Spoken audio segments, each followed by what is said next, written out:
la luz, ella se llama Brisa, cada día caminando sobre una cornisa. Su historia empezó con un recuerdo de la infancia, recordaba a su padre besarle de madrugada. Ella no entendía, ella no sabía qué hacer, solo tenía 5 años, no podía defender su propia vida. Se encontraba en una esquina, acorralada cada día sin encontrar la salida. Cada noche aquella puerta se abría y entraba una mano que solo condenaría el organismo de aquel padre inconsciente que jugaba entre sus piernas a ser un delincuente. Y así aprendió que la vida no vale nada, encerrada entre paredes y encerrada en su alma, encerrada en su mente pensando en suicidarse, pues aquella madre le quería más a su padre.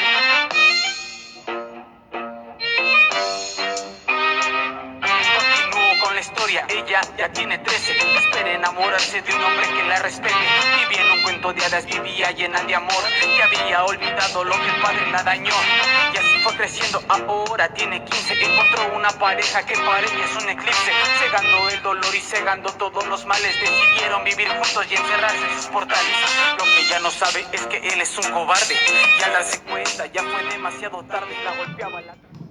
Hola, muy buenas noches absolutamente a todos. Estamos otra vez como cada lunes en su programa El Lado Moridor, que es una coproducción de Ediciones A mí me vale verga con Zona Libre. Aquí después del festejo de los 3 años, que es como la presentación de este canal, de este espacio que empezó siendo un espacio para la lucha libre, para el rock, para la motocicleteada, y que ahorita ya también incluye la onda de cantautores, hip hoperos, como lo escuchamos en la introducción, y bueno, los lunes que tenemos este espacio cultural que nos han dado chance de existir y de difundir lo que llamamos la alta cultura de los de abajo, pues nos hemos dado a la labor ya desde hace un año de traer invitados de primera línea. En este caso, el día de hoy, Sofía Maravilla nos acompaña. Un saludo, por favor, para la banda. Hola, qué gusto estar aquí. Mi nombre es Sofía Maravilla y pues bueno, estoy emocionada de estar en este espacio. Gracias. No, pues muchísimas gracias, más bien emocionados nosotros de que le hayas caído. Voy a darle un traguito a esta cosa. Bueno, la dinámica del programita, por si no has tenido chance de checar algunos otros, más o menos vamos llevando la historia de tu vida, correspondiéndola con la historia de tu trayectoria artística, ¿no? Es como la lógica que llevamos. Y de pronto, pues si quieres clavarte más en un algo, pues obviamente tú le das la dimensión que le quieres dar, ¿no? Entonces, por ejemplo, en nuestro caso, yo te conozco desde hace ya creo que como 15 años. No tanto. Menos. Tendría como 12, entonces no, es menos. Llevamos 8 años, nos conocimos. 8 años en 2013. ¿Sí? Sí, en 2013. Ah, mira. Estábamos bailando en el concierto de Death by Ensemble. Bueno, no, de Lucas Nantier, justamente. Sí, Death by Ensemble viene como 2-3 años después. Sí. Pero ya no corresponde con mis fechas, porque según yo, 3 años después ya estaba yo con la Bizarres cuando viene con Death by Ensemble, y eso tiene como más de 8 años. Pero bueno, no importa, ya luego sacaremos cuentas de ello. Quien nos quiera quemar, que recuerde en qué año vino Lucas Lantier al Salón Bombay. Tocó ¿con quién tocó? ¿Con la Belle Époque? Sí, que tocaron canciones de Margarita y una onda como años 20. Sí. Bueno, nada más tenían un cover de ellos, pero creo que fue lo que pasó a la memoria colectiva, ¿no? Sí. Pero bueno, entonces, en aquel entonces recuerdo que estabas tú estudiando en la Facultad de Filosofía. Me imagino que eso ha trascendido, o más bien, te imagino como un perfil en aquel entonces, a pesar de que nos conocimos, pero te imaginaba, ibas a la Facultad de Filosofía, ibas a los conciertos oscuros, que también hay que comentar que en aquel entonces, pues sí había como cierta... Hasta en las micros hay rutas y hasta en los perros hay razas, ¿no? Entonces sí, como que la onda de Arqueta implicaba también el tener que leer, el tener que tener un cierto gusto por las cuestiones estéticas. Entonces te vinculaba yo con esa cuestión. Conforme han avanzado los años, he confirmado que no estaba tan lejos de mi teoría, ¿no? Pero cuéntanos un poquito, porque en aquel entonces tú ya escribías poesía, y yo no lo sabía. Pero, ¿cómo era tu proceso creativo? ¿Cómo era tu día a día? si eras una chavita de arqueta o nada más tenías simpatías por ciertos grupos, todo esto, ¿cómo se da hace esos años, que sean los que sean? Ya, pues bueno, una vez más, gracias por estar aquí y a los que nos están viendo. Pues sí, en efecto, ya terminé mi carrera en filosofía hace 5 años, todavía no mi título, pero ya estoy egresada de ahí. Y bueno, siempre he escrito, ¿no? Desde que era niña me gustaba, ¿no? Y voy a quemar a mi mamá, sorry. Ella era locutora de radio en algún momento, y ella grababa cápsulas, ¿no? Poéticas, justamente. Entonces ella, ¿no? Y un amigo que tenía en ese entonces hacían cosas rarísimas y hablaban de cosas súper tristes, ¿no? Se querían morir y estaban muy enamorados, eran súper desgarrados y a mí me gustaba, ¿no? Yo tenía 7 años cuando escuchaba eso y me gustaba mucho, entonces, pues desde entonces como que yo supongo que quise emular, ¿no? Esa suerte de escritura. De hecho, en algún momento mi mamá encontró uno de mis ensayos, ¿no? De 7, 8 años y se preocupó, ¿no? Creyó que me quería matar porque pues era tal cual, ¿no? Quería morirme y, o sea, reproducía. Obviamente, ¿no? Supongo, ¿no? De eso se queda, sí, una estética de la tristeza, ¿no? De las nostalgias, ¿no? De la melancolía, que obviamente va creciendo y va avanzando conforme uno va adquiriendo verdaderas tristezas, verdaderas melancolías y verdaderas nostalgias, ¿no? Entonces, pues todo surge o todo empieza a ser, obviamente, relatas tu día a día en algún momento de mi vida, ¿no? Que fue la adolescencia, ¿no? La primera adolescencia, esta necesidad de que vas a contar, ¿no? Lo que pasa en tu día a día. Y respecto a ello, de cierta manera, siempre creo yo, a estas alturas de mi vida, ¿no? Que se crean bucles, ¿no? de pensamiento. Entonces, obviamente, hay cuestiones que te impactan mucho más que otras. Sobre ellas mismas van reverberando, ¿no? Todo el tiempo. Entonces, obviamente, ya para los 18 años, ya estamos hablando de que llevaba por ahí de unos 11 años de... 11 años de poesía. No, pero bueno, realmente de escritura ya en forma, entre comillas, o de hacer realmente ensayos escriturales desde los 12 años, ¿no? Desde esa época, ¿no? Desde los 12, en fin. Y pues bueno, ¿cómo fui a llegar a filosofía? No lo sé, ¿no? Nadie sabe realmente cómo va a llegar a filosofía. Son procesos traumáticos, me imagino, ¿no? En muchos casos sí, los que quieren ser doctores y terminan ahí, por ejemplo, sí son procesos traumáticos, ¿no? Exacto. Hay quienes voluntariamente deciden, yo quiero estudiar filosofía. No sé qué procesos tan traumáticos o no traumáticos hayan tenido, pero sí es poco común, eso es cierto, ¿no? Claramente, ¿no? Entonces es traumático.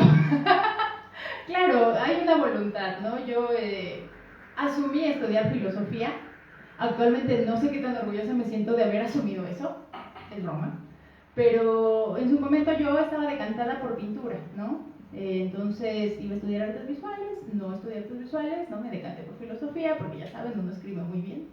Y uno quiere hablar todo el tiempo de los pensamientos y de lo que pasan en los procesos de la conciencia, en fin. Y así fue como llegué a filosofía, pero al mismo tiempo yo creo que a esta altura puedo decir que sí, me siento bien, no puedo decir orgullosa, eso muy pedante, ¿no? De haber estudiado filosofía, porque al mismo tiempo me permitió emanciparme de ella, ¿no? Afortunadamente no voy por ahí haciendo repeticiones de pensamiento, ¿no? Al vacío y al absurdo, ¿no? Pero me permitió nutrirme, ¿no? de novedosos escritores y de novedosas visiones, ¿no? También, en fin. En esas andaba. Ya, y la cuestión Darky, porque justamente lo que dices, de que no, es que desde chavita oía a mi mamá con estas cuestiones de la tristeza, de la melancolía, etcétera, etcétera. Y bueno, es una cuestión muy romántica en el sentido en el que lo entendemos, pues el modo vulgar, por así decirlo, de entenderlo, ¿no? Sí. Esa cuestión romántica. Pero que después, justamente, imagino yo que con el paso del estudio filosófico, pues lo vas convirtiendo en romanticismo de veras, en romanticismo ya más, y después, pues, terminas con Baudelaire, que es la cúspide del romanticismo, cuando del brinco a lo que sigue, ¿no? Claro. Entonces, esa influencia de tu mamá que te hizo tener estos pensamientos románticos de la melancolía, la tristeza, y todo lo que tiene que ver con el humor flemático, pues, ¿no? Así, toda esta onda, pues tengo la impresión de que nunca la quisiste abandonar. Al contrario, más bien dijiste, esta parte sí me gusta, esta parte no, fuiste decantando, que es una palabra que copiaré en este momento de lo que estás diciendo, y sí, pues lo que se quedó, y lo que no, pues es la parte que rescataste. Cuando yo te conozco, reitero que ya escribías poesía. Incluso ahora que me acuerdo, tú presentas uno de mis libros. Sí. Sí. Claro. Junto con Óscar Molina, saludos para Óscar Molina, quien es el poeta de Real de 14. Entonces presentan mi libro en la Facultad de Filosofía, leyendo poemas propios. Sí. Y ya tenías tú, no un poemario escrito, pero sí la cantidad de poemas para hacer un poemario. Sí. En esa época también ya habías participado en ciertas lecturas de poesía y después como que dejé de verte en esos espacios. Estuviste en la de Catepec, me parece. Sí. Con Víctor Argüelles. Sí, con Argüelles. Sí. Y bueno, déjame te comento que esas lecturas de Catepec ahorita creo que ya no existen, o si ya no me invitan, pero sí invitaban como al alto pedorraje del momento, ¿no? O sea, Claro. sí se te consideraba a ti dentro del ambiente, Sí. si no hubiese sido invitada, es a lo que voy. Entonces, ¿cómo fue tu proceso de pasar por esa etapa de la poesía? ¿Sí lo sentiste como bueno, está dando frutos lo que escribía a los 7 años? ¿Lo viste como un proceso natural? ¿Lo viste como una chiripa? ¿Cómo lo interpretaste en su momento? Bueno, obviamente en ese entonces tenía 18 años, estaba saliendo de procesos complicados, que es la adolescencia, llego a la universidad, y obviamente te sientes en tu máximo de poeta maldito, ¿no? Y obviamente, bueno, ahí sí mi salto fue un poco azaroso, ¿no? En ese sentido. Porque, de hecho, yo en algún momento yo escuchaba programas de radio, ¿no? Me gustaba mucho Experimento Radio. ¿Puedo decir programas? Sí. Experimento Radio. Además ya ni existe, ¿no? Ok, exacto, ya no existe, pero era buenísimo, yo era fanática, grababa sus programas. Y de hecho estaba yo así, yo escuchaba el programa por las palabras que escribía el locutor, ¿no? Y de cierta manera también eso me influenciaba un poco, ¿no? Yo quería emular un poco lo que él escribía, que me parecían cosas bellísimas, ¿no? Gracias a él lo conocí su programa cuando yo tenía como 12 años, igual. Y fue en un momento muy atinado, ¿no? Estaba hablando él sobre Elizabeth Báthory. Y fue como en un clac, clac, clac, ¿no? Al radio, lo escucho, me detengo. Y dije, wow, ¿no? O sea, esas palabras, claro, me llegan, quiero algo así. En fin, me volví súbdita, ¿no? Del fallecido programa, en fin. Y eso me llevó obviamente a otro de los personajes que en ese momento fue muy importante, ¿no? Que fue Guillermo Henry. Quería llegar aquí. Pues Guillermo No era mi intención, pero sabía que iba a pasar en algún momento. Exacto. Un saludo para Guillermo Henry, que ahorita creo que está en la playa, no sé bien en qué parte del mundo, pero sí, por ahí anda el carnalín. Exactamente. Entonces, conozco a Guillermo Henry porque de escuchar Experimento Radio, ¿no? Me brinco a su obra de teatro, Renfield, el apóstol, ¿no? Donde él actuó, bueno, es de Vicente Quirarte. En fin, ¿no? Y gracias a Henry, ¿no? Logré contactarlo, platicamos y demás, y él me empezó a jalar, ¿no? Con los miércoles de poesía itinerante, ¿no? Ahí participó él, yo no participé ahí, pero empecé a conocer más gente. De hecho, ahí fue donde nos presentaron oficialmente en un miércoles de poesía itinerante. Nos sentaron en la misma mesa. ¿Pero se conocen? Ahí va. Sí, el Henry Sí, nos rejuntó, curiosamente. Fue una situación muy extraña. Pero sí, en ese entonces obviamente, claro, ¿no? Te sientes como poeta maldito y me agrada, ¿no? Coincido contigo. Y creo que te lo he dicho, ¿no? En esa lectura del Chopo, ¿no? Cuando hiciste otra presentación. Me encantó, ¿no? Y al momento lo mantengo, ¿no? Que es de esos momentos poéticos, ¿no? Que uno atesora, en fin. Pero después de ello, no sé, no, cada quien es libre de sus gustos y preferencias y demás. pero nunca me vi en un slam poético. No, nunca me gustó esa dinámica. Dije, no, bueno, hay que ser realistas, ¿no? Unos más de sombra.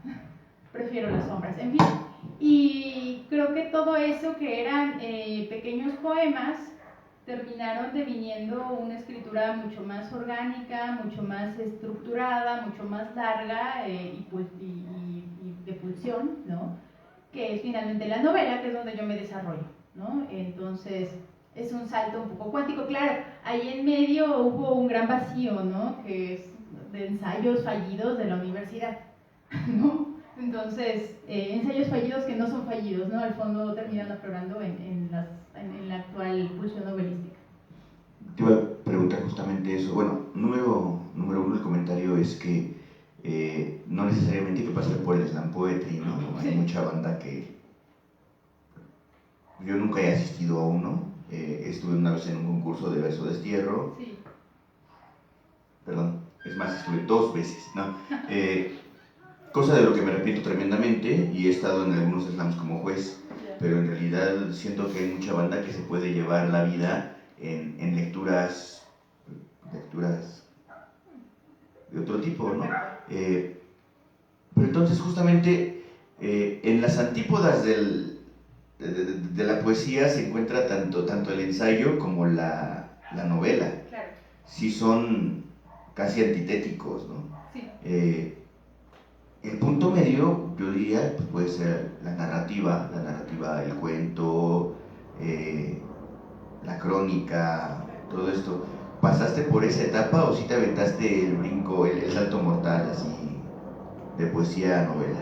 Es que yo siempre he querido escribir una novela, ¿no? De hecho, entre mis ensayos primeros de la adolescencia está una novela, ¿no? Que perfeccioné a lo largo de 10 años, ya por fin la sepulté. Dije, ya, avanza y suelta, en fin.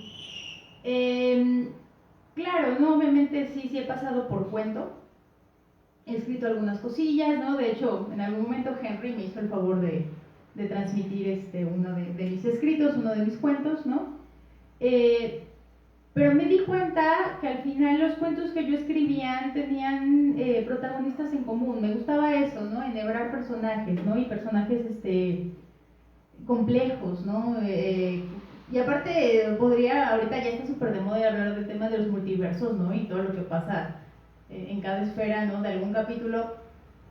Eso pasaba, ¿no? O sea, tienes a tu personaje y lo sitúas en universos diferentes, ¿no? Pero al final dije, bueno, es que esto es una novela, ¿no? Entonces, claro, pasé por ahí y ya una vez que llegué más de formal, ¿no? Ya que fui certificada tal cual como creadora artística, en la novela, gracias a mi paso por la filosofía, también ahí fue un siguiente peldaño complicado, porque entonces mis novelas ya eran ensayísticas, ¿no? Entonces me llegué a enfrentar, ¿no? Con quienes me leyeron, ¿no? Entre ellos Mauricio Molina, en paz descanse, un novelista, escritor, y que él me decía, ¿no? Bueno, es que o haces ensayo o haces poesía, ¿no? Entonces en ese exceso he ido avanzando, ¿no? Obviamente con cierto tiento, ¿no? Porque obviamente mi tirada es clásico, una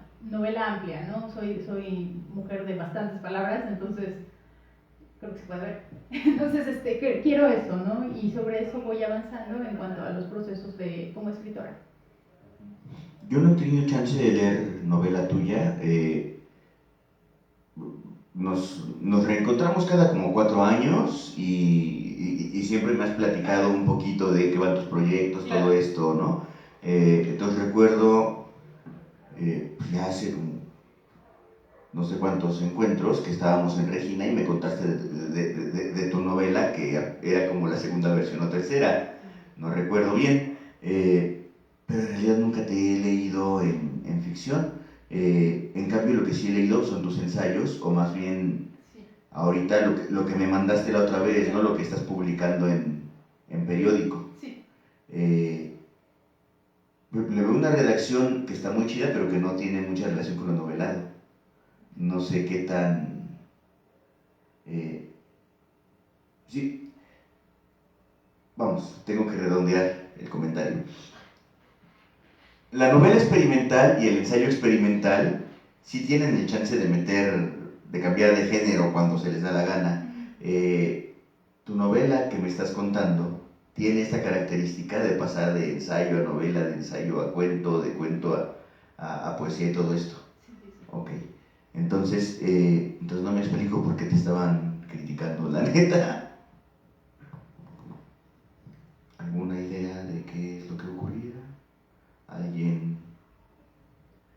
Ya falleció el compañero, ya mejor no hablemos de eso. Exactamente, no nos va a venir a hablar acá. Sí, qué necesidad. Pero bueno, es que también a lo que quería llegar es que de pronto pues hay banda que no tiene como la posibilidad de asimilar el duelo experimental. Claro. Que es como a lo que quería llegar, pero quería que tú lo dijeras, no caíste en la trampa. Sí, es difícil asimilar la novela experimental, y sobre todo para generaciones previas, ¿no? Sí. Entonces, a pesar de que no he leído, repito, tu novela, pero sí encuentro como que los ensayos que has hecho están, pues vamos, sí tienen una narratología muy bien elaborada. Además, también quería preguntarte de eso, porque en esos mismos ensayos, vamos, tu tesis, si no mal recuerdo, era sobre Baudelaire. Sí. Y tus ensayos también son sobre Baudelaire, sobre Dostoyevsky, siguen una misma línea que como dice Camus en El hombre rebelde, ¿no? Dicen, pues es que todos venimos de lo mismo, hay como un hilo conductor. Sí. Y ese hilo conductor lo encontramos, por lo que me acabas de decir, desde que tenía 7 años. Sí. El hilo negro. Ajá, exacto, el hilo negro. La pregunta que quiero hacerte es que me cuesta mucho trabajo plantearlo porque estamos como acostumbrados a platicar, Sí. no tanto a pregunta-respuesta.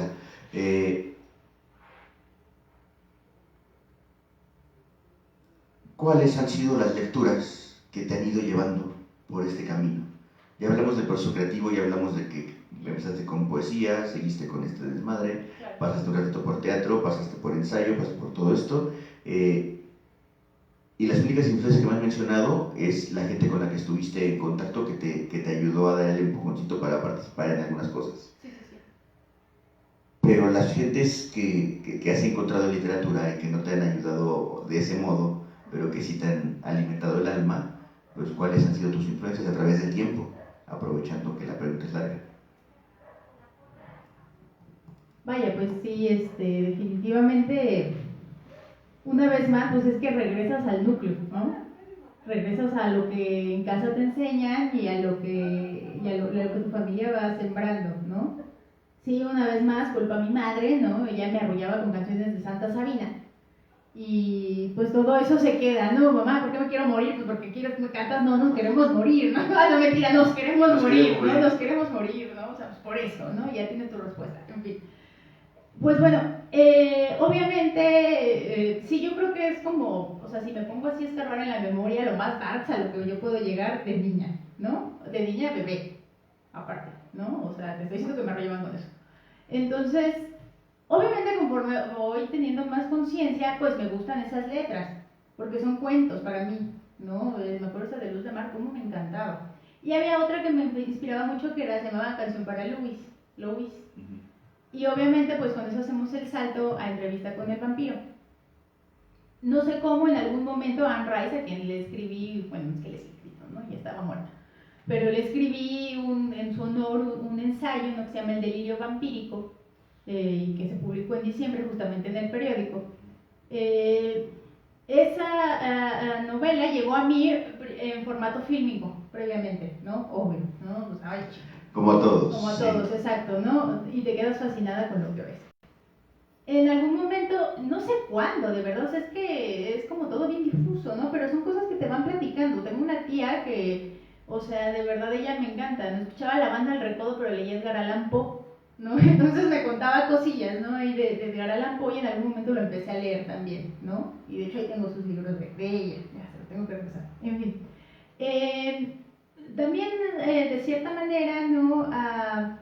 Hay otra parte de mí un poco oculta, ¿no? Voy a hacer un poco de psicoanálisis aquí, ¿no? Cuando uno empieza aquí a sacar sus traumas, que es la parte paterna, ¿no? Y que también en en esa parte sabes que es un personaje artístico, sabes que es un personaje creativo, versátil y que obviamente pues estás ligado a ello, ¿no? En su momento y claro, aunque no conviví mucho con mi papá, gracias a él, mi papá qué raro suena, pero digamos excremento biológico paterno.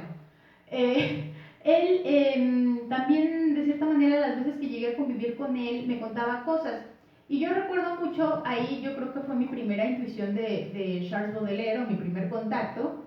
Baudelaire es mi patrón, mi santo patrón. Su mamá, bueno, mi abuela paterna, me comentó tal cual, y lo recuerdo, yo tendría que como 9 años, ¿no? Es que ella quería que en su epitafio hubiera X cosa de las flores del mal. Y ya con eso me quedé, porque aparte dije, qué inmensamente bello título, ¿no? Las flores del mal.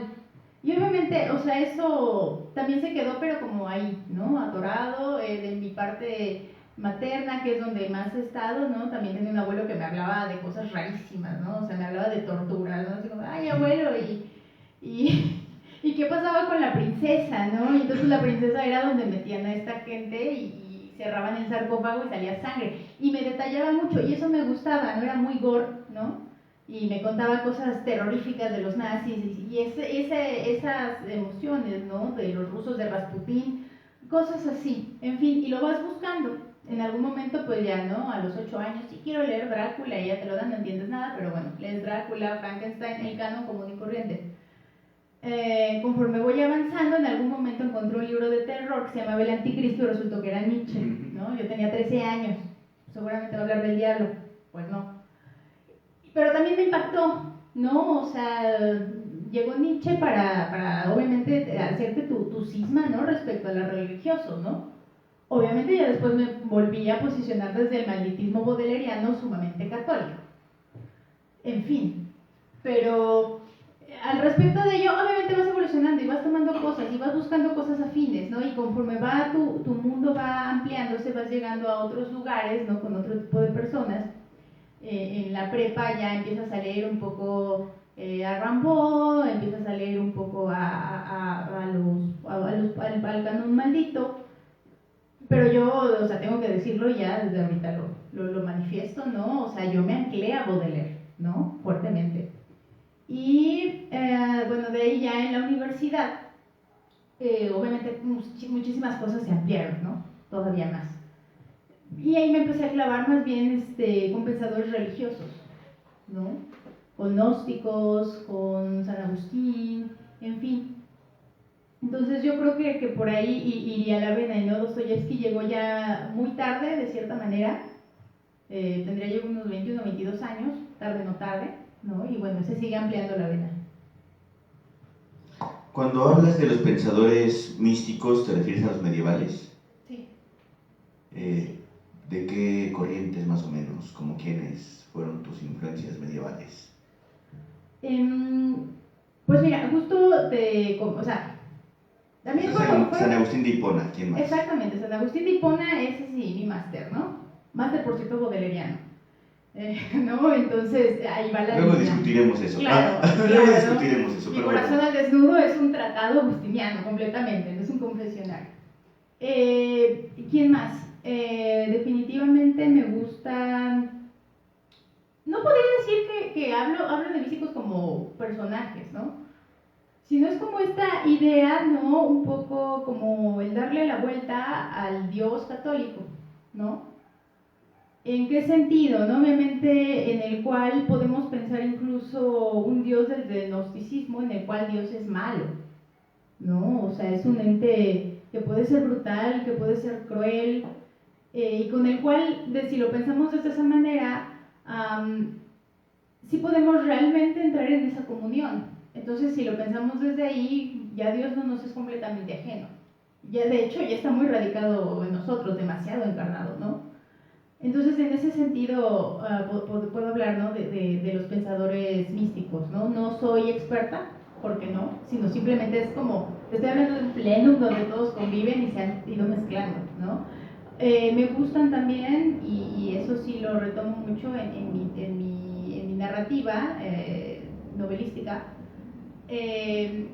los mitos o los simbolismos del gnosticismo, ¿no? De esta idea de las serpientes, esta idea de las dualidades, ¿no? En fin, ¿no? Esta idea de la caída de la Sofía, ¿no? De cómo se redimen, en fin, ¿no? Ese tipo de cosas las he ido retomando. Y claro, ¿no? En algún momento también he ido empatando con ello, tanto ensayísticamente como narrativamente. Te preguntaba, porque como no he leído tu novela, quería relacionarla con algo que sí conociera y que el mundo conociera también, ¿no? Eso es parte del desmadre, ¿no? Entonces te iba a preguntar tu opinión del Nombre de la Rosa, que al final de cuentas es una novela que también se sitúa en el siglo XIII, Italia, siglo XIII, los libros prohibidos, es la segunda parte de la poiesis de Aristóteles, lo que se está buscando, y justamente pues, es después de la Segunda Cruzada que se da en contra de las logias católicas que tienen la libre interpretación bíblica. Esta libre interpretación bíblica es la que da pie justamente al gnosticismo, es la que da pie a los neocristianos, ¿no? A todos los que tuvieron que morir para que la Iglesia Católica volviera a ser lo que ahora es, ¿no? Claro. Entonces, no sé si tus novelas, porque creo que tampoco se han publicado, entonces danos un pequeño avance, están situadas en aquel tiempo, en este tiempo, están situadas en este tiempo con esas ideas, están situadas, sí, ¿cómo podríamos imaginar qué es lo que vendrá cuando tu novela salga a la luz? Bueno, principalmente no están en un tiempo pasado, ¿no? Se podría decir que están presentes, si no es que incluso son hasta un poco distópicas, ¿no? Mi figura central, primero, yo en algún momento fui becaria de FONCA gracias a una novela que se titula Edades de Saturno, pensadas obviamente en el dios devorador, ¿no? Y, spoiler, alert, la gran idea de ese misticismo es principalmente caníbal, ¿no? Es una logia caníbal. Y el gran simbolismo que está ahí es el del Cristo, ¿no? Pero es un Cristo que... El tomad y bebed todos de él. Exactamente, sí, hay algo así, ¿no? Es lo que podría decir en ese sentido. Obviamente ellos exploran, ¿no? Los alcances tanto de lo místico como de los desgastes nihilistas que actualmente vivimos, ¿no? En mil sentidos, como del pesimismo, ¿no? De una fe abyecta. Por eso, digo, ¿no? O sea, claro, no está contextualizada en un momento medieval, porque no es el caso, ¿no? No es novela histórica, sino al contrario, ¿no? Yo podría hablar más bien que en ese sentido son personajes, todos ellos son espectros, ¿no? Todos están habitando una misma casa, ¿no? Como un mismo plenum, ¿no? Donde ellos dialogan, ellos se enfrentan a sí mismos, ellos también exploran sus propias vivencias, ¿no? Vivencias muy comunes, pero que terminan siendo extraordinarias y comienzan a narrarse, ¿no? De hecho, todos y cada uno de esos personajes, cuando se narra a sí mismo, se narran como en épicas, ¿no? Se narran desde que ellos casi podían convertir el agua en vino, ¿no? Hacen cosas así. Claro, siempre viene otro a decir, no es cierto, tú no hacías eso, ¿no? Tú simplemente estabas debrayando.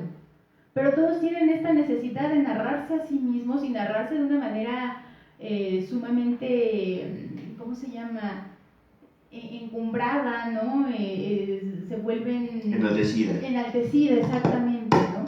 Entonces, desde ese aspecto es lo que hacen, ¿no? O sea, por eso es que podría decir yo que más bien es como una inspiración de ideas místicas, pero puestas en un tiempo presente y, más importante aún, un tiempo distópico, ¿no? Entonces, le podríamos, bueno, tiene más relación con Pedro Páramo que con El Nombre de la Rosa. Pensándolo bien, sí. Ahorita todo lo que me dijiste, sí, ya todos están muertos, están contando su propia historia. Ah, mira, es un...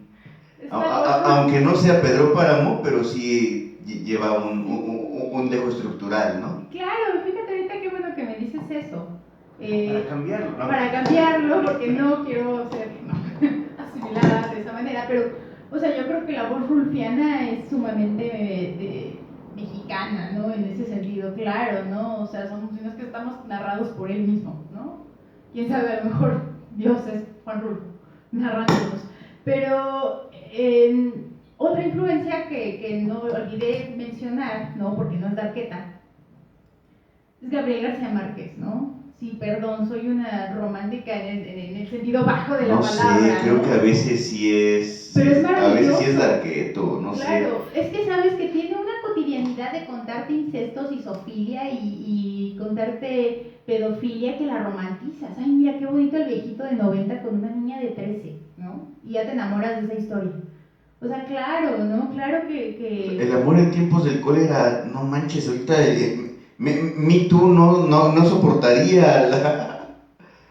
Sí, o sea, tiene unas historias sorprendentes, ¿no? Y que seguramente están basadas en la realidad, ¿no? Seguramente, no lo sé, ¿no? O sea, si no quisiera entrar en ideas ni de la cancelación, ni quiero ponerme, ¿no? A hablar de la vida que fuera de Márquez, ¿no? Sino simplemente de lo que sus narraciones nos han proporcionado, ¿no?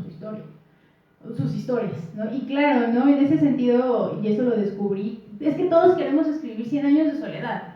O sea, eso es algo canónico, está ahí, ¿no? Claro, somos animales genealógicos y... No, yo sí quiero escribir mejor... El de amor de los tiempos de cólera. Yo prefiero escribir mejor Pedro Páramo, pero bueno. Es que es eso, ¿no? En fin. Pues claro, ¿no? Obviamente llega estas influencias. Obviamente si sigo escarbando, pues va a haber más, ¿no? Y lo vas a ver ahí. ¿Tienes algo que quieras leer o que puedas leer en este momento? Porque los tiempos me indican que ya platicamos mucho y no hemos leído nada. Y regularmente hay como 3 o 4 lecturas a lo largo del programa. Y ahorita no ha habido ninguna de que se nos fue el tiempo en estar cotorreando. Sí, claro. Del que gustes, no hay bronca. Ok, perfecto. Si algo hay en ese programa es libertad. Bien. Entonces, a ver, déjame ver qué me gusta. y si algo no hay es presupuesto, entonces ahorita que el Rush acomode bien la cámara, podemos empezar. Perfecto. Bueno, este es el inicio, ¿no? De Edades de Saturno, que es mi novela, la que fue promovida, auspiciada por Fonca. Actualmente uno de sus primeros capítulos lo pueden encontrar en las analogías, ¿no? de la página respectiva. En fin. Tú y yo nos conocemos desde que tengo memoria. Muchas veces ha sido la primera vez en que nos conocemos, pero en todas y cada una de ellas tu corporeidad es completamente otra.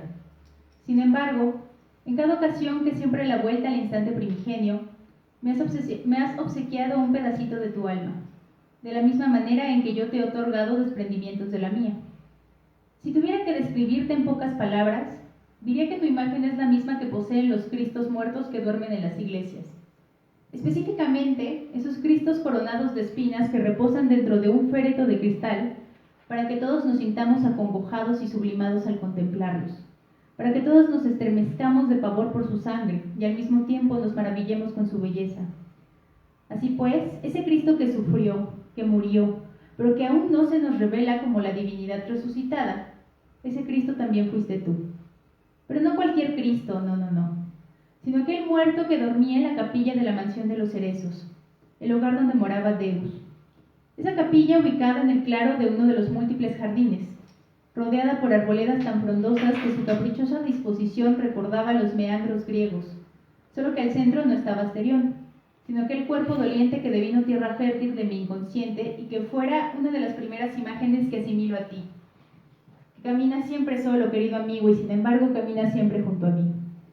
Cuando visitábamos a Deus, pedía permiso para explorar esa construcción tan triste y tan dulce como una réplica de la mansión, como una casa de muñecas rodeada por rosales que crecían soberbios como si nos recordaran el orden del pecado contra el cual lidiaba la modesta arquitectura de la capilla. La tranquilidad imperaba en mi alma cada vez que respiraba en la frialdad de su oscura entraña.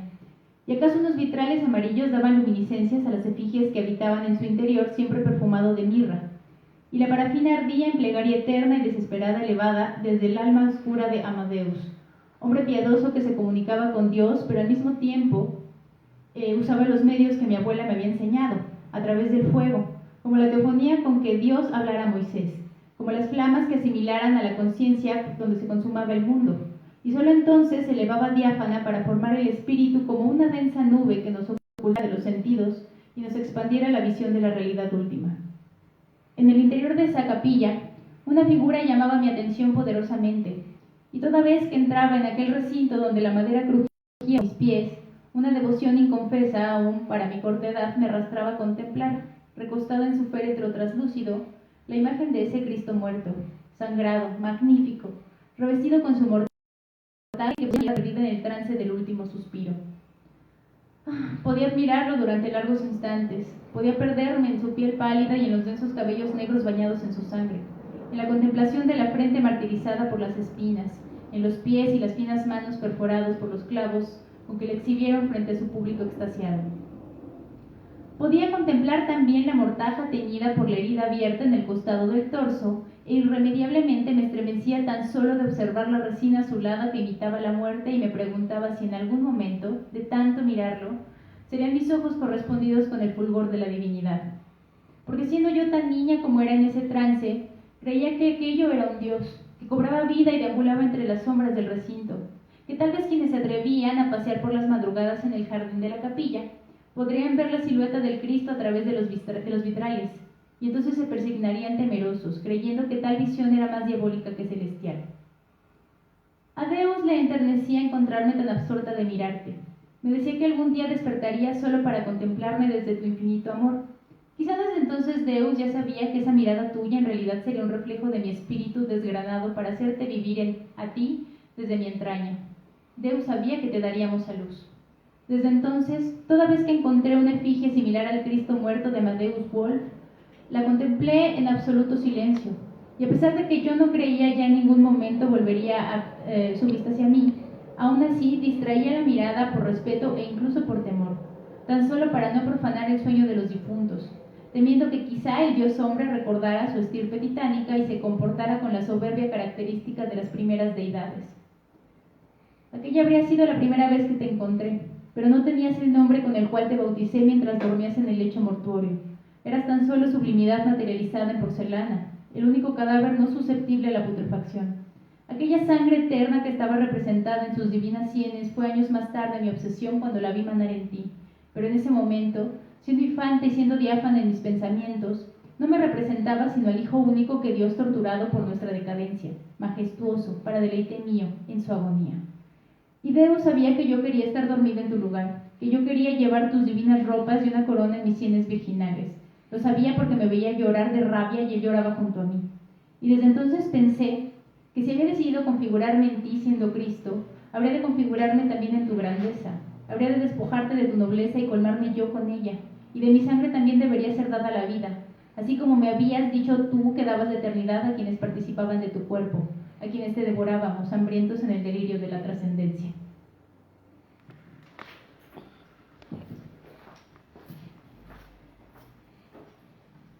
Pues bueno, esa es la apertura, ¿no?, del primer capítulo de Edades de Saturno. Chidísimo, porque reitero que no había leído yo nada de este desmadre. Y conforme fuiste leyéndolo, es inevitable que vengan a mi mente ciertas imágenes, ciertas influencias reales o imaginarias, ¿no? Ya habías mencionado a Adriana Díaz Enciso, que es la que escribe una canción para Luis. Sí. No sé si seguiste leyendo material de ella. Ella escribe varias canciones de Santa Sabina, pero después su material personal, no sé qué onda. También me recordaste a Javier Sicilia, con quien no me llevo muy bien, pero que respeto mucho su desmadre. Bueno, más o menos.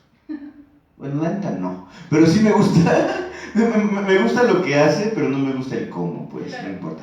El desmadre es que también me hiciste pensar en Al filo del agua, de Yáñez. Entonces sentí algo muy chido, porque al final de cuentas, como que tengo la impresión de que las dos novelas que representan el campo mexicano, que es el México previo a los 50, pues es Al filo del agua y Pedro Páramo. Entonces digo, si va a ser una estructura similar a Pedro Páramo con una narratología similar a Al filo del agua, pero en versión contemporánea sentí como que por sí solo, pues entiendo por qué te dieron el Fonca, ¿no? O sea, sin pedo. Dije, a huevo, pues está bien chido este desmadre. Pero aparte pasó algo muy curioso, no pude dejar de imaginarlo como un anime. Vaya, esa clave nunca se me habría ocurrido. ¿Tienes influencia de la cultura otaku o es una casualidad? O más bien fue un debraye mío. Veía Sailor Moon. Entonces entonces no. O sea, no sé. No, pues realmente nunca me he fascinado por la cultura otaku. Es una realidad, ¿no? O sea, de hecho, no la llevo mal, pero no soy fanática, ¿no? Creo que solamente habré visto, insisto, ¿no? Lo que te ponen en televisión abierta, ¿no? Ranma y medio, Sailor Moon, en fin. Y de repente una compañera en la secundaria me enseñó Bloodlust, me parece, ¿no? Anime sobre vampiros. Y ya posteriormente... ¿De la vampira colegiala? Ay, no, era en el que eran dos hermanas. En el que eran dos hermanas que amanecían cada 30 años y entonces a una la tenían criada como un animal y a la otra la tenían criada como una morra. La busco porque te la debo. No, buenísima. En fin, bueno, sí, esa sí me gustó y mucho, ¿no? Pero no soy tan fan de la cultura de los otakus, ¿no? Además, no sé, se me hacen grandes profanadores.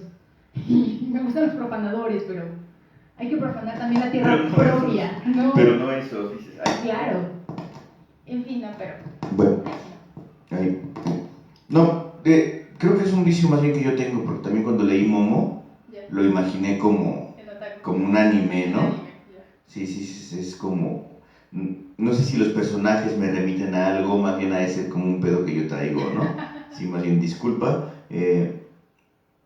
Sí, y por un momento dije, bueno, ¿qué tal que la tiene? Ya.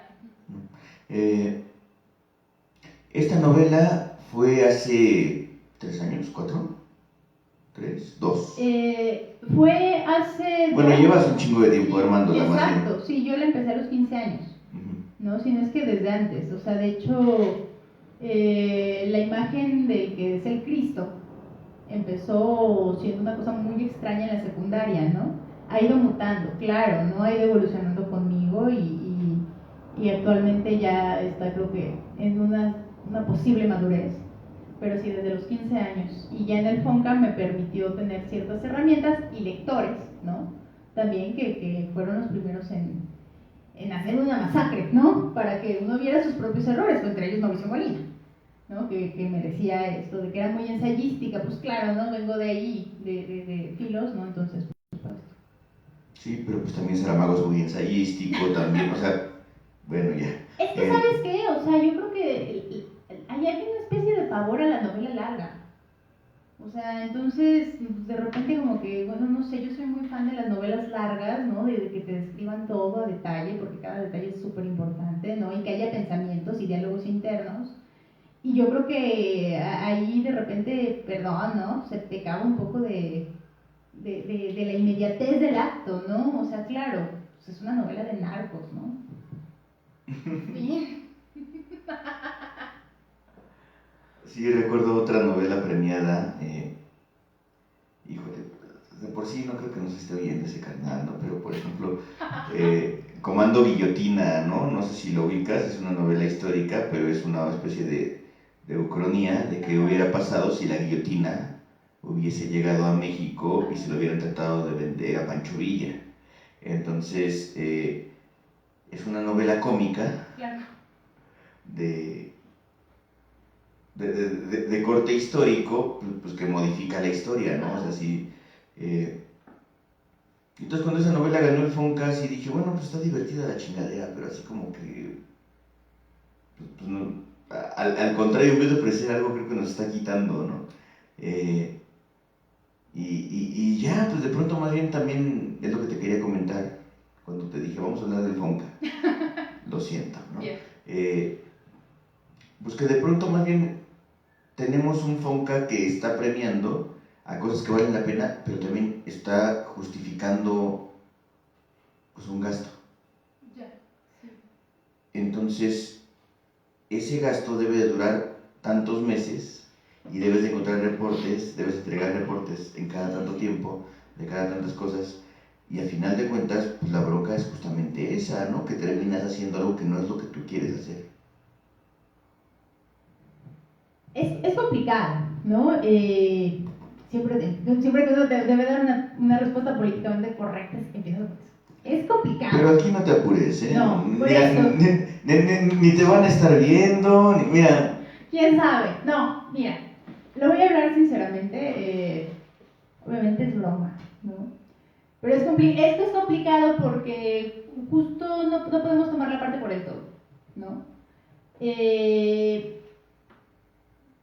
Tú lo comentas como que entregar no mes a mes, haces 3 reportes, esa fue mi experiencia, de los avances que llevas en tu novela. Entonces, de cierta manera, claro, ¿no? O sea, para ingresar en su momento, cuando yo ingresé, haces una serie de cosas burocráticas muy curiositas, ¿no? Que es como tu proyecto, ¿no? Y qué vas a hacer en tal mes, y qué vas a hacer en el otro, en fin. Ahí es donde la mayoría de la gente con los que he hablado me dicen, ay, no sé qué flojera me da, que... Bueno, no hagas el intento, es válido. No obstante, o sea, si ya lo pienso, ya con herramientas que también adquirí en el FONCA, estás haciendo un storytelling. ¿Qué vas a hacer mes a mes?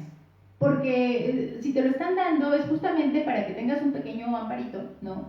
En el cual dediques tu tiempo a la creatividad, ¿no? Se supondría que no te deberías como preocupar por demasiadas cosas, ¿no? Claro, el apoyo es pequeño, pero te solventa muchísimas cosas. Entonces, yo creo que yo en FONCA, en mi experiencia, que digo que fui novela, los casos que conocí ahí fueron chicos realmente talentosos, ¿no? Digo, aquí dando el quemón, no sé si el quemón es adelanto, ¿no? Uno de ellos, su novela era, claro, un humor negro muy peculiar, ¿no? Con ciertos momentos que rozaban lo escatológico en las descripciones porque te atacaban de risa. Y creo que en eso hay un talento, claro, ¿no? En ese humorismo. En el otro caso había uno de ellos que era una historia, me parece, familiar, ¿no? Y igual, ¿no? O sea, de hecho le dijeron, ¿no? Eres muy Rolfiano García Marquiano, ¿no? No sé si es halago. Yo tampoco. Pero personalmente, o sea, yo creo que el chico era muy talentoso, ¿no? Y tenía otro que él, curiosamente, de hecho, otro de mis compañeros, ahorita hablando un poco del tema de la novela del narco, un poco derivado de ello, pero con una originalidad, porque era como sí situarse en esos panoramas de frontera, ¿no?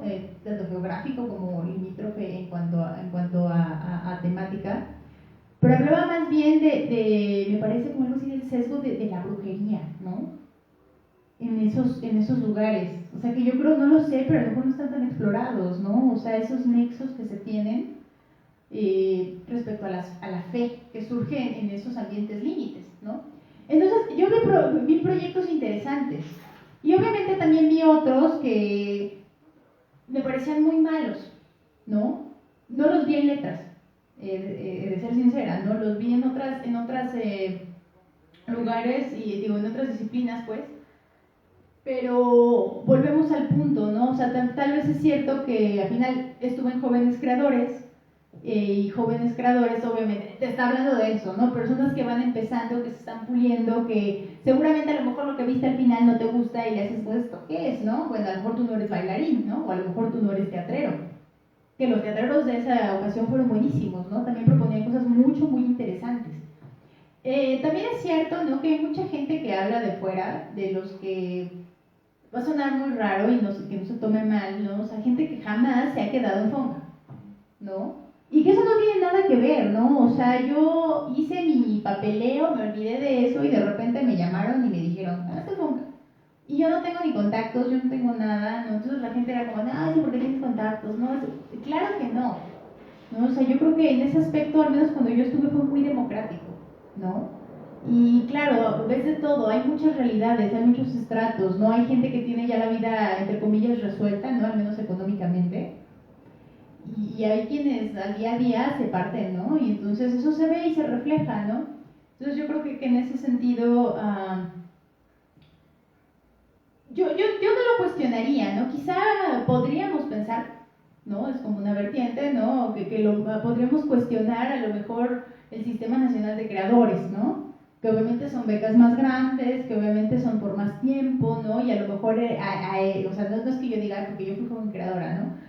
Pero en ese espectro que ya es más potente y con más alcance, sí habría que preguntarnos qué están aportando, ¿no? A la sociedad o así. Claro, ¿no? También se puede poner en un aspecto un poco egoísta, a mí no me gusta pensarlo de esa manera, en la cual dices, es que bueno, el artista no le debe nada a la sociedad, ¿no? Ni siquiera una buena lectura. El arte por el arte, ¿no? Ajá, exactamente, ¿no? Entonces, yo no creo en ello, ¿no? Yo creo que incluso, aunque no hagas una crítica social, mereces dar un buen elemento, ¿no? Artístico para el público, porque al final de cuentas, pues en este tipo de programas, sí, te estás nutriendo de un dinero que es público. Lo mínimo que mereces es un respeto, ¿no? Ese subsidio. Bueno, ahorita con lo que acabas de decir, hay varias cosas que salieron, que voy a tratar de ordenarlas en orden. En lo personal, yo no tengo broncas con la gente que ha ganado FONCAS, yo nunca he tratado de ganar ninguna beca. Tampoco sé si podría ganarla porque nunca lo he intentado, ¿no? Pero sí conozco varias personas que sí le han cambiado la intención de su obra en el proceso. Que no tengo tanto la impresión de que en el proceso hayan dicho, a huevo, tenía que cambiar esto, ¿no? Sino más bien que dicen, no mames, es que pues le cambié esto y es otra cosa y tampoco está mal, pero pues no es lo que quería. Ese sentimiento es el que he encontrado en varias personas y es al que me refería.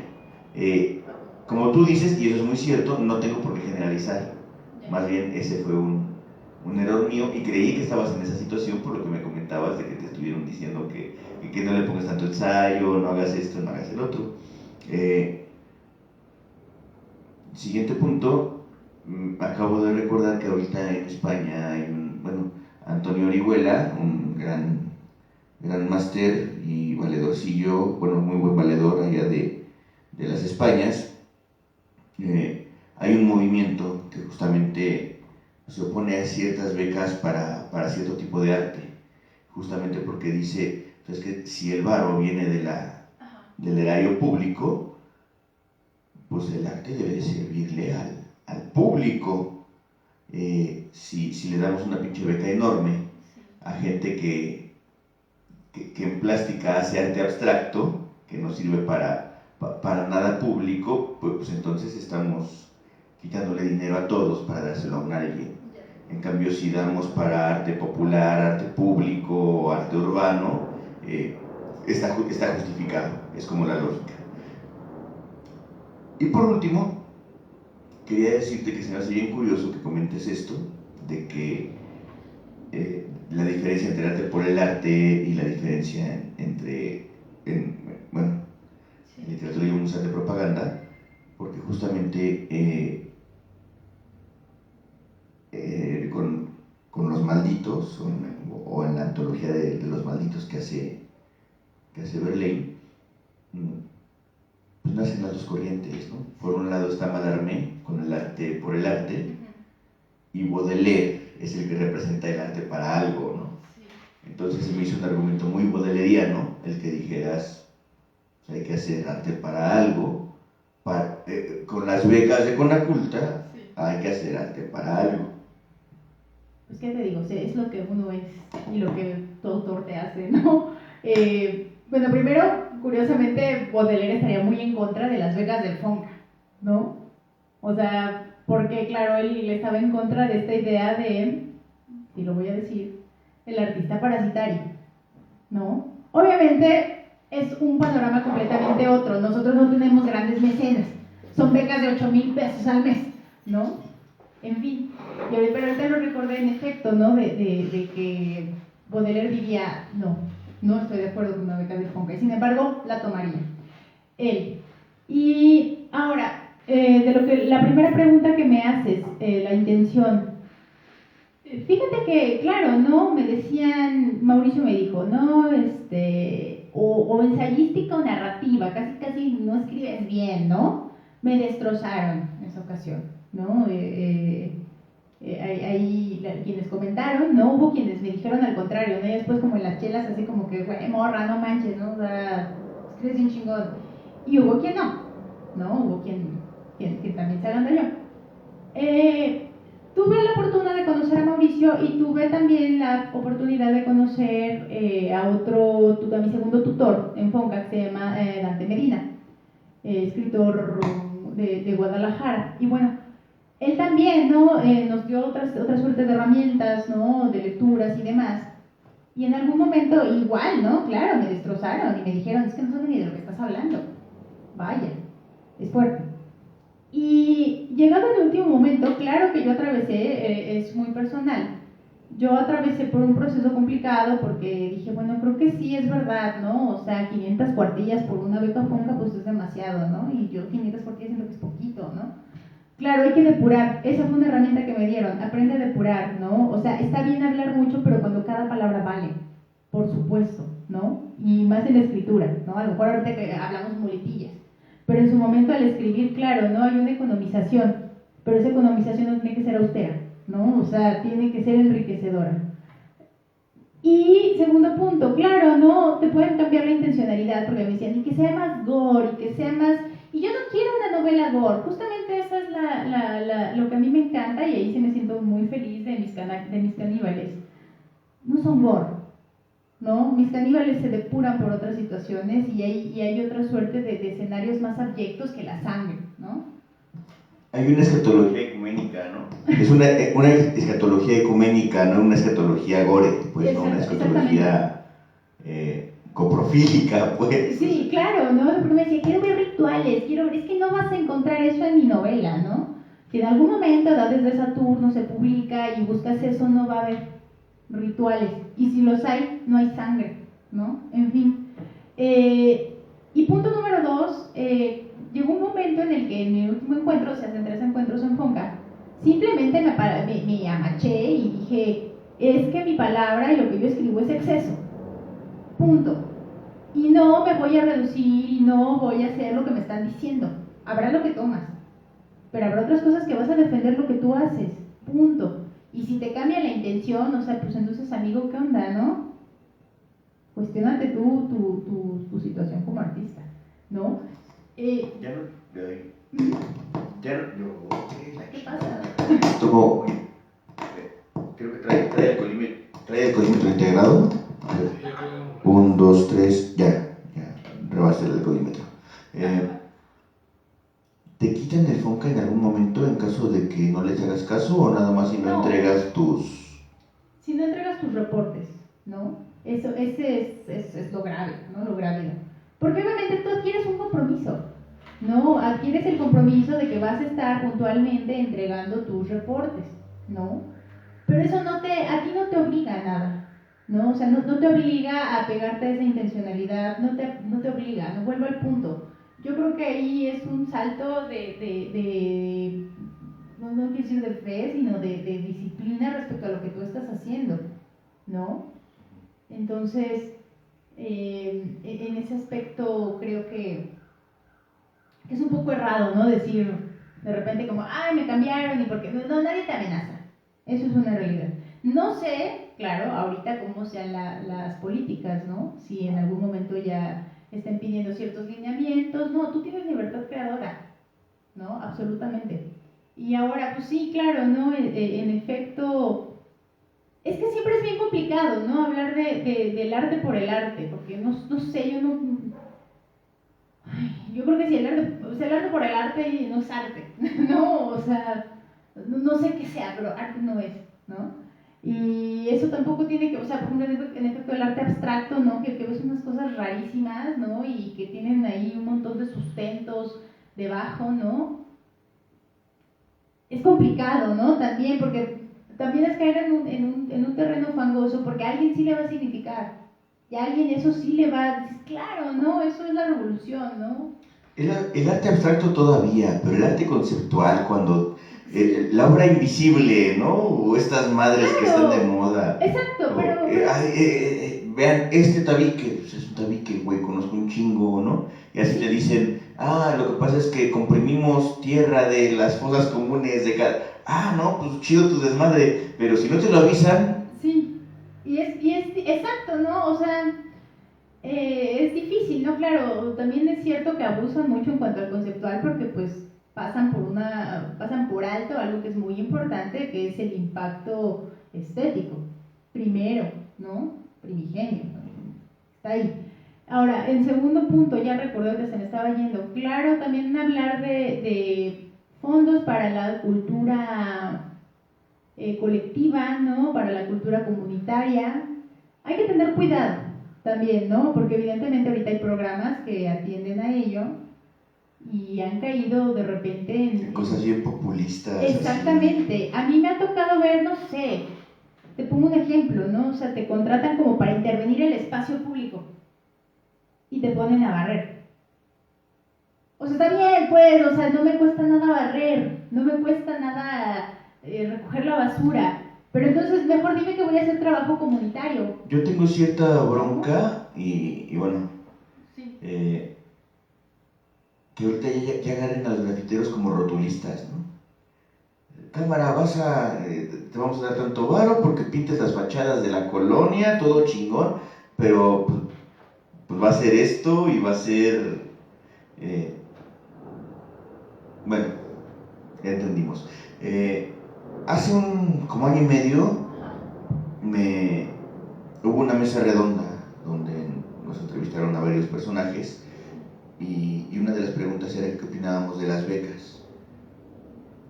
El moderador incluso dijo así como, aguas, que va a hablar el Temo, ¿no? Y dije, pues al chile yo no sé qué pedo, yo nunca he tenido una beca, ¿cómo voy a hablar de eso? Pregunten a quien sí las ha tenido, ¿no? Nunca la he tenido y pues sí, al principio era por prejuicio. Claro. Por el no, van a limitar mi pedo creativo, la chingada, me voy a estar vendiendo. Y después dije, no, pues últimas, el varo es de todos, sí. No me estoy vendiendo, no estoy nada. Y tampoco tienen por qué limitar mi proyecto creativo, pero no quiero hacerlo. Y ya, de ahí para el real. Pero también se queda una idea muy, muy clavada, la contraparte, ¿no? Yo empecé no entrando a becas por prejuicio, pero está la contraparte de que todos los que no entramos a becas es por prejuicio. O sea, hay un prejuicio sobre el prejuicio. Claro. En este sentido, pues tú acabas de aclarar como ciertos puntos que extrañamente no le he preguntado a nadie, pero pues agradezco por ello. En tu caso muy específico, ¿esta beca crees que te haya servido para dar algún brinquito curricular? ¿O si fue como un algo más que pasó en la vida? No sabría decirlo ahorita, a lo mejor después, ¿no? Aún no es tiempo de que se vea exacto, es que todos mis pasos han sido pequeños y trato de que sean afianzados, ¿no? Es que yo he estado, por ejemplo, mi servicio social lo hice en la revista de la universidad, ¿no? Y nos permitían de repente hacer tus pininos de, ay, sí, tu reseña, ¿no? Tu corrección, conocer gente, ¿no? Y en otro momento a mí mi beca se juntó con un tiempo libre que tenía y decidí entrar al Universal a hacer mis pasantías, ¿no? Y que vamos a probar suerte en ese rubro. Y claro que eso sirve, ¿no? Es administración de tiempo y cada quien sabrá en qué sentido lo ocupa, ¿no? Entonces, seguramente te dan... Lo maravilloso del FONCA es que te permite conocer diversidades del mundo, ¿no? De pensamientos. Y te permite conocer también gente que ya está muy ubicada dentro de esos rubros. Yo no sé, al menos a mí en ese aspecto, pues no me sirvió como para, claro, ¿no? Ya te va a publicar Planeta, ¿no? Ya te va a publicar no mames, no, o sea, eso no pasa, ¿no? O quizá a alguien sí le pasó y está bien, ¿no? Qué padre. Y eso es majestuoso, ¿no? Pero te da ciertas herramientas. Y ahora, punto número 2, o sea, yo creo que como joven creador, que yo la gané cuando tenía 23 años, pues es un súper aliviane. Un muy grande impulso, sí, tal cual, ¿no? A tu autoestima, ¿no? De sentirte legitimado, ¿no? Oh, claro, ¿no? Soy un joven creador. Y a lo mejor te la crees un ratito, ¿no? O sea, y eso está padre. Y ese exacto, se vale. Y ese creértela te va impulsando a hacer otras cosas y a decir, va, güey, ya no tengo una beca Fonca, pero sigo escribiendo. Y sigo ensayando y sigo haciendo. Que fue también de las cosas que nos dijeron. A ver, es que seas escritor, pues sí, qué chingón que te publiquen en Planeta, ¿no? Y qué chingón que firmes libros y vivas de eso. Pero Planeta no publica a nadie, ¿no? O sea, sí es... Exactamente, ¿no? Ese es un decir, ¿no? O sea, los que publican a todos es por rúa. Mientras tengas para pagar, sí, no les importa. El Guillermo, ¿cómo se llama? Los que son como los no por rúa, ¿no? Ah, no, esos son otros. Bueno, sí. Bueno, sí. Bueno, el caso es ese, ¿no? Eso es lo chisme. El chisme para otro día. Vaya, sí, esas convocatorias se busca escritor con dinero. En fin, claro, ¿no? Habrá quien sí les sirva curricularmente, ¿no? Obviamente, pues sí, yo siempre que paso mi CV lo pongo, ¿no? He estado ahí en Fonca y claro, porque hay herramientas que te sirven, ¿no? Incluso para impartir talleres en un futuro de escritura de novela, de crítica, ¿no? El enfrentarte.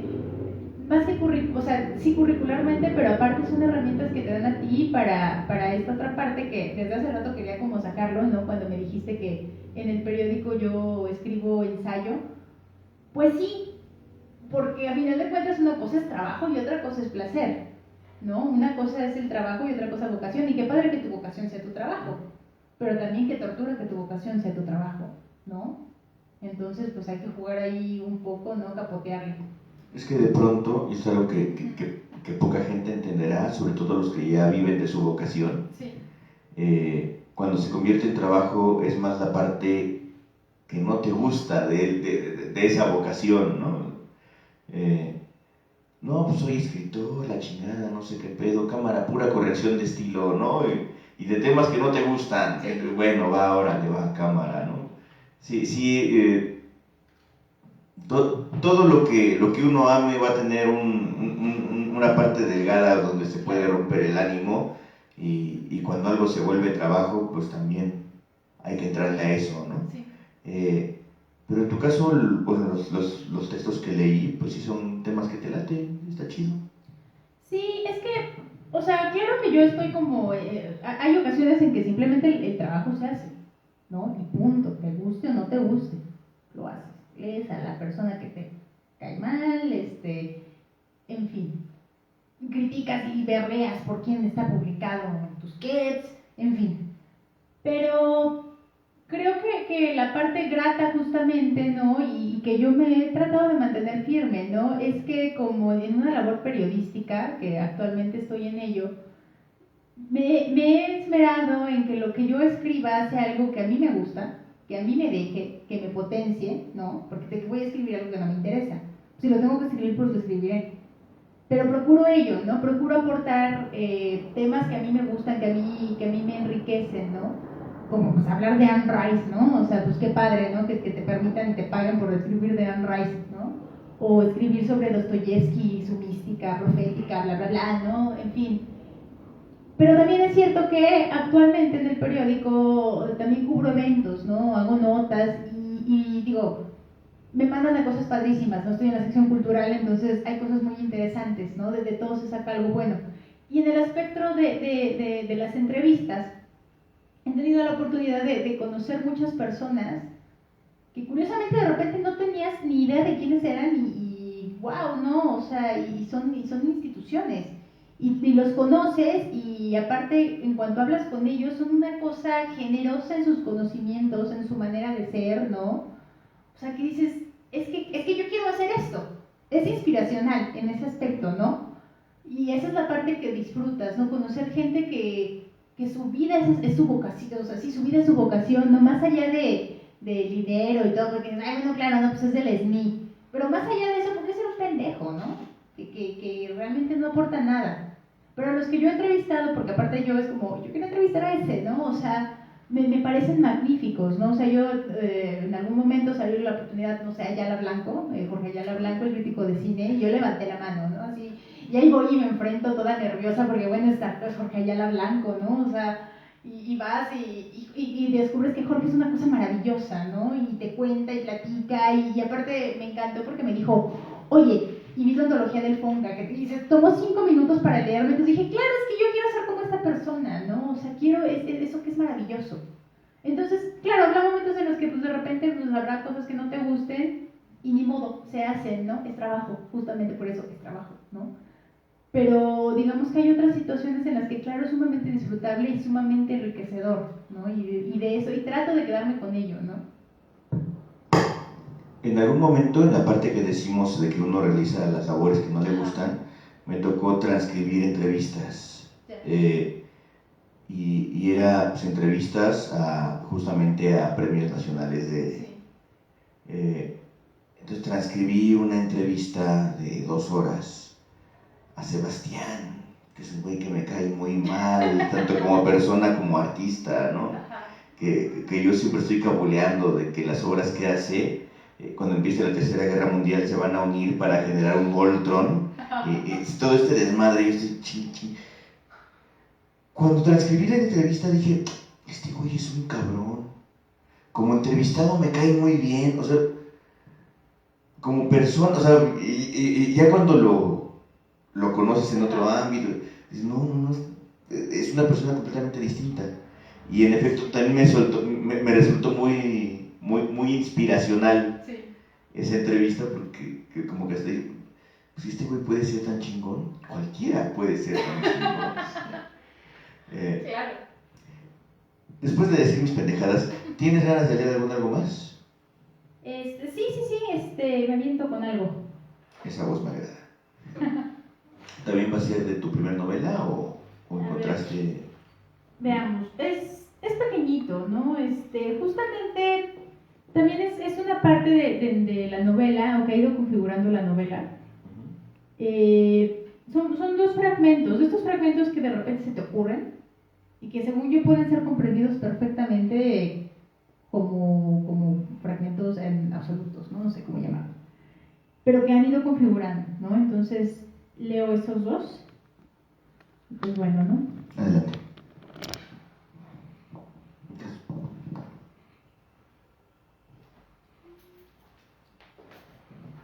Apunte sobre la obsesión de mi divina infanta. Elizabeth Báthory es, posiblemente, uno de los casos más enigmáticos del fenómeno psicológico conocido como doppelganger. El patológico narcisismo de la condesa le llevó a construir un trono frente al espejo para mayor deleite de la mitad siniestra que habitaba también en su cuerpo. La parte extraída de su ser manifiesta como su reflejo, su íntima otredad proyectada como un objeto cualquiera dedicado a su solitario placer que lo observaba desde su ostracismo. Silenciosa imitadora del habla de la condesa, a no ser que fuera más bien la condesa quien imitara la voz insinuada por su doble siniestro. La sangre que fluyó por su cuerpo no era propiamente para ella, la melancólica Elizabeth descendida de su totalidad de diosa, sino para aquel intruso de belleza profana que logró resquebrajar los límites de su conciencia y la poseyó con lujuriosa desmedida, en tanto que ella, ninfa solitaria y vulnerable, concedió a su mente el descanso eterno y a su amante espectral ofrendó su cuerpo como un cúmulo de posibilidades vinculatorias con la materia de las cuales su amoroso doppelganger se hubiera visto privado para la eternidad de no ser porque Elizabeth le devolvió su exilio del espejo. Báthory, en realidad, no era tan cruenta como la leyenda la ha representado para satisfacción de un público desespiritualizado. La condesa se rehusaba a entregar su vida a la concupiscencia de un varón. Negaba a su cuerpo el desatino de saberse objeto de una bestia. No quería ser desgarrada de su virginidad sagrada y por lo tanto se refugió en su propia belleza, creando una fortaleza inmarcesible alrededor de sí misma y solo susceptible de ser franqueada con el sacrificio de la propia carne a los labios voraces de la divina fémina. En los ojos espectrales de quien la observaba tras el espejo se sabía infinita. Por eso lo dejó de escapar, porque ya no era de sus pupilas las que contemplaban, sino era él, la criatura de sexualidad desencarnada y beata, quien eternizaba y le concedía el despliegue absoluto de su feminidad sin que hubiera un yugo varonil que la sometiera. porque ella era ambos sexos a la vez desde que se descubrió en el espejo, y ello le bastó para santificarse y conducir toda su vida al infierno del cual son presos aquellos que, enloquecidos por la ansiedad de ser otro para poseerse a sí mismos, no fueron ahogados en una ciénaga por el impulso de besarse en su propio reflejo, sino que más dolorosamente fueron condenados a los abismos de los cristales donde pocos valientes se detienen a mirar en búsqueda de un gentil amigo que les libere de su huyente anhelo por volver a sentirse dentro de aquello que tanto hubieran aborrecido alguna vez, la finita pero siempre complaciente materialidad. Este es un primer fragmento y me complazco en compartir un segundo. Apuntes de pornografía intelectual. En la Grecia clásica se creía que si una mujer se contemplaba al espejo durante su menstruación, se salpicaría su reflejo con diminutas gotas de sangre. Al respecto, un pornógrafo renacentista, claro, de qué otra manera más honrosa llamarlo, comenta: esto ocurre porque el espíritu es sustancialmente vapor de sangre, que no puede ser contemplado sino a través de su manifestación velada a través del rostro. ¿Qué no daría yo porque fuese aquella exposición tan real como para que todo semblante de fémina menstruante fuera granada desgajada para el deleite de mi soledad? Ay, pero hay que aprender a leer carnalidades, y no solo semblantes, cicatrices, cardenales, palpitaciones, entumecimientos, dolencias, movimientos involuntarios, cantares uterinos y arteriales. La desmembrada, por ejemplo, se complace en ponerse de pie, totalmente desnuda, sobre un espejo que sirve como recipiente de su abundante sangrado, y fluye como sagrada filtración entre sus valles albinos la hemorragia que nunca la mata, aunque el dolor de la tumba matriz le retuerza mientras se le va el ser al encuentro de su concomitante oculto tras la plata. La he visto infinidad de veces como estática desde el ocaso hasta el amanecer siguiente, dejándose fluir sobre la vereda de sus piernas, mojado el pálido vello en el licor de su coño convulso. Y ella, Carmina, gime de dolor y de placer, porque el granate acariciado es para ella el tacto de los dioses, y sus pies se hunden en el cenote de su útero nacido, y las manos las llevan sobre la carnalidad de su cintura, y sopesa sus pálidos pechos porque durante la hemorragia se hinchan complacidos, aunque doloridos también, pero reciben mi beso susurrado con los dientes, como si quisiera desgarrarlos y hacer surgir umbrosa leche, sediento de mamar la muerte directamente de sus pezones.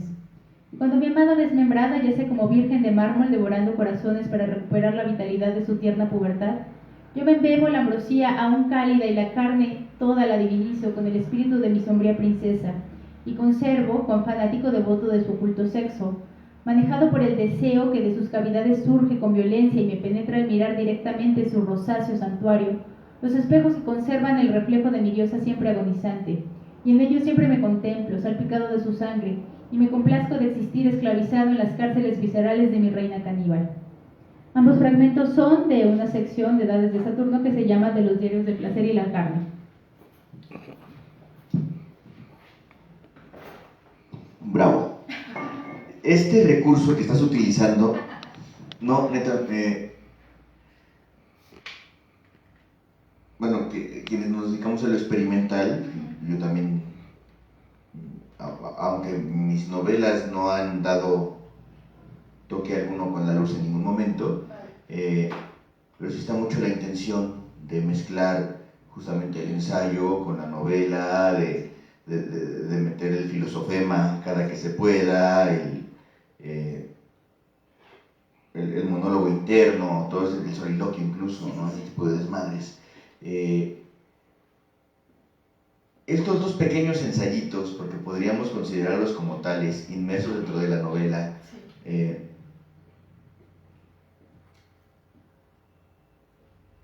híjole, es que ya es cuestión de estructura. Te iba a preguntar si se los atribuyes a algún personaje, si tienen algún... ¿Cuál es la relación consiguiente o subsiguiente a esta idea de Elizabeth Báthory, a esta Carmila, y a esta idea del espejo salpicado de sangre, que me remitió también a justamente pensar que todos los fluidos humanos, para los románticos, bueno, para los románticos no hay tanto pedo, pero para la fe católica, todos los fluidos humanos, con excepción de las lágrimas, están prohibidos, ¿no? Sí. Las lágrimas sí son como como, qué chido que no esté llorando, ¿no? Pero las mujeres sangrantes, la gente sudorosa, todo eso son cosas que victorianamente hay que ocultar. Bueno, y nos olvidamos de otro más maravilloso, o sea, sí en la sangre, pero que es el que sale del estigma, y es el que sale del cuerpo del martirizado, ¿no? Pero ese sí es sagrado porque no es humano. Exactamente, pero es un fluido del cuerpo, o sea, es un cuerpo divinizado, ¿no? Pues bueno, en mi novela hay dos voces principales, ¿no? El primer fragmento corresponde a, ella se llama Rosa María, ¿no? Que es una niña que está enamorada de Amadeus, el dueño del Cristo, ¿no? O sea, ella va a jugar a su casa y pues tiene una suerte de idilio Michael Jackson, ¿cómo se llama? Este niño, Macaulay Culkin, ¿no? Tiene un idilio de ese estilo y ella madura, ¿no? Crece. Como Macaulay Culkin. Como Macaulay Culkin. No muy como dañada. No como Michael. Y por el otro lado tenemos al mejor amigo de Rosa María, que ella le nombra el devorador, que es un caníbal. Respecto a Erzsébet, ¿no? El fragmento de Erzsébet y el fragmento en el cual habla del apunto de pornografía intelectual, ambos son dichos por el devorador. El devorador, cuando habla de Erzsébet, está hablando de Rosa María, ¿no? Ellos dos son una dualidad, se comprenden en algo absoluto, ¿no? Mientras que Rosa María es frágil, pequeña, ¿no? De cierta manera hasta santa, ¿no? Y muy canonizada por el abuso que sufrió de niña. El devorador se impone, ¿no? Se impone como una especie de protector, pero también como de una deidad, ¿no? O sea, él diría, yo no soy caníbal, yo soy antropófago. Yo como hombres, no como iguales. En el caso de la pornografía intelectual, está hablando de la desmembrada, que es la hija que él en algún momento engendra con Rosa María. Pero él no lo sabe, ¿no? Pobre, víctima de un Eros garciamarquiano. No sabe que engendra una niña con Rosa María. Él piensa que Rosa María lo tiene con alguien más. Y también, cuando Rosa María desaparece en algún punto, ¿no? de la historia, muere. El devorador se encarga, ¿no? del legado de ella y comienza, ¿no? a hacer esta grandísima logia, ¿no? de los llamados Cristos sangrantes, que son devoradores. Son católicos caníbales, ¿no? por así decirlo, en ese sentido. Y bueno, claro, ¿no? de repente él hace obviamente estas alusiones, ¿no? que procuro yo, insisto, no caigan en el horror, ¿no? O sea, a lo mejor por eso lo embellezco, ¿no? Pero sí hay una influencia ahí de lo vivido por Rasputín cuando estaba en las logias, claro, ortodoxas, ¿no? Del cristianismo ortodoxo, que buscaban explotar el pecado para poder comprenderlo y dominarlo, ¿no? Exactamente, ¿no? O sea, sumamente Dostoyevskiano, ¿no? El asunto. Claro, ¿no? Seguramente, no lo había tenido muy consciente, pero seguro sí, porque en algún momento leí una biografía sobre Rasputín donde se rasgaba, ¿no? Estos no recuerdo el nombre, pero era algo así como una secta que se llamaba Los Acuchillados, ¿no? Un tema de ese estilo. Es una, sí, como una división completa, como decir los agustinianos, pero del cristianismo ortodoxo, ¿no? Sí, y muy pagano, además, ¿no? Ajá. En fin, claro, ¿no? Obviamente, pues referencias encontraremos vastas. Pero sí, ¿no? En ese aspecto son dos voces, ¿no? que se entrelazan a lo largo de la novela. Obviamente él es muy corpóreo, pues es un devorador, ¿no? Vive de ello, su sacralidad se hace a partir de la carne, ¿no? Devorar al otro es lo que le da la vida.